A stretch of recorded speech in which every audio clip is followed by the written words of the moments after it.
Now, the envelope trend and the envelope asymmetry trend are some other interesting synopsis trends. We will talk about the technical details, the clinical applications, and we'll go through an example. Now, I'm going to start with the total power trend, which we don't typically use, but it's a good example of how the data is managed. So if we look at the lower left-hand corner, if you imagine that is a segment of raw EEG, what we do is we break that into different epochs or different time periods. Now that could be a second, it could be a minute, it could be an hour, but we're breaking it into different time segments so that we can analyze each time segment. And with total power, what we do is we measure the area under the curve, and then we generate a little bar graph from each of those epochs. Then we stack those together, as you see on the lower right-hand corner. And so when we put those all together over a period of time, say an hour, it looks like this. So we have total power in anesthesia. So in the upper half of the image, what you're seeing are all of those bars stacked together over the period of an hour. In the lower corner, you're seeing the EEG that's associated with where that cursor is in the trend. So if you look at the early part of the trend, in the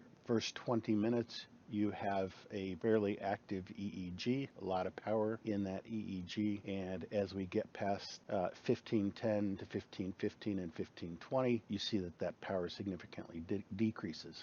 So this is the anesthesia induction, where you're going from a very active EEG to what we see out there at 1545, where our cursor is, which is a burst suppression. So we're looking at surgical anesthesia here. In this case, total power is very nice to have, very useful. However, the problem with total power is that it is subject to artifact. So what we tend to use instead to look at the EEG is the envelope trend. The envelope trend is an amplitude-based trend as well, and it looks at all the amplitudes within an epoch and does largely the same thing. So what we do is we take the amplitude values of all the waveforms within each epoch, and then we're going to rectify them, take the maximum absolute value, and then take a sliding median across the epochs. So you see that we've broken everything into epochs. Our sliding window could be a couple of epochs, it could be more epochs, but we do a sliding median and just take those median values. And what that does effectively is it gives us a useful way to identify the events like we saw before, but transient artifact essentially is diminished or ignored. And so this becomes a very helpful way for identifying rhythmic activity. Now this is an example of an envelope trend for rhythmic activity. So here we have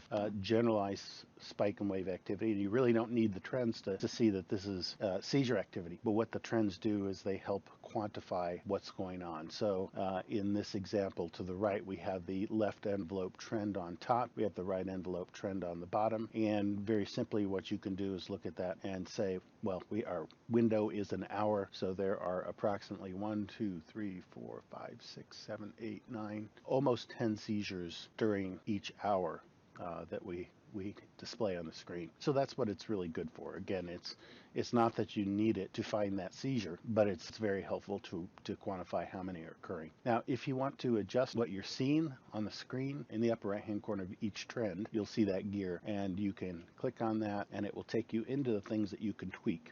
So for the envelope trend, that would include the frequencies. What frequencies are you interested in? You can narrow them down rather than looking at all the frequencies, and you can number that anywhere from 2 as low frequency on up. In addition, you can select whether you want a bipolar or referential montage. You can choose the electrodes. You can choose how many epochs you want to average in doing that sliding median, and importantly, you can adjust the time base. So we're going to look at the envelope asymmetry before we look at an envelope trend example. So here's the envelope asymmetry, and it is the right versus the left. So if you look at the upper trend, that is simply the envelope trend, and beneath that is the envelope asymmetry trend. So when we choose the asymmetry trend in our settings, we choose electrodes, let's say on the left side, and it populates electrodes on the right side for us so that we have a direct comparison. But what we're looking at is a comparison of left to right, and that's helpful for us to determine whether an event is lateralizing. The envelope asymmetry is equal to the difference between the left and the right divided by the maximum of the left and the right as a percentage. So if an event is all right-sided, you're going to see positive 100%. If it's all left-sided, you're going to see a negative 100%. Now here with the envelope asymmetry, the things that we can tweak, again, are the high and the low frequency that are involved in the data analysis. You could choose, again, how many epochs. These I would keep the same as the envelope trend just to be consistent. And the same thing with the electrodes that you choose and whether they're bipolar or referential, and the time base.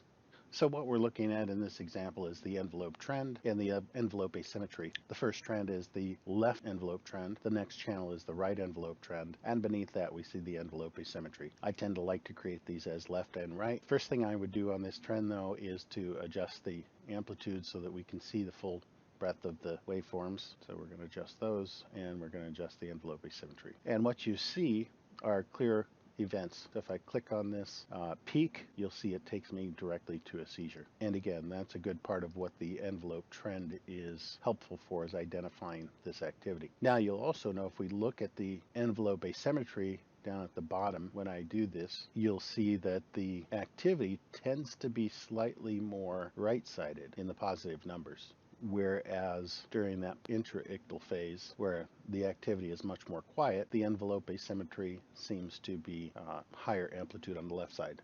Although it's subtle, you can actually see that in the raw EEG. And those were examples of the envelope and the envelope asymmetry trend. Again, tips on trending: no single trend stands alone. You want to use multiple trend types to balance one off the other. Optimize your data by customizing it to your patient if you want to adjust electrodes or frequencies. And no one panel of trends will work for everybody. Everybody's EEG is a little bit different, so you may need to tweak it a little bit.